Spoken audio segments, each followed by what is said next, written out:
Stħarriġ ikkummissjonat mill-Uffiċċju tal-Kummissarju għall-Ħarsien tal-Annimali żvela xejriet ġodda fil-qasam tal-ħarsien tal-annimali. L-istudju li sar fost 516 parteċipant wera li l-biċċa kbira jemmnu li fl-aħħar 3 snin naqsu l-annimali abbandonati fit-toroq, żdiedet il-kuxjenza kif ukoll sar titjib fil-liġijiet marbuta mal-ħarsien tal-annimali. Madankollu kważi 70% jemmnu li l-infurzar huwa effettiv b'mod moderat. Bi 62% jemmnu wkoll li l-qrati Maltin mhumiex ikunu ħorox biżżejjed ma' min jinstabħati ta' moħqrija ta' annimali.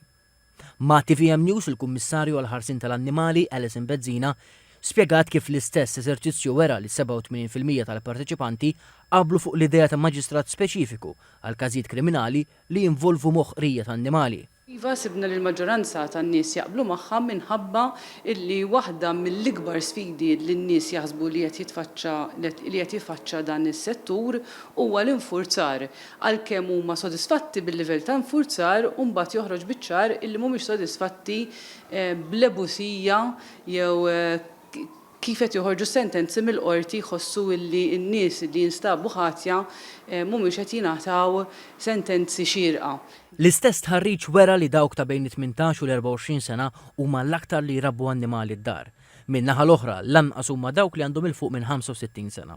Is-Sinjura Bezzina komplit tgħid li dan l-istħarriġ jikkonferma l-ħtieġa ta' aktar għarfien u edukazzjoni, missjoni li tistqar hija parti integrali minn ħidmet il-Kummissjoni.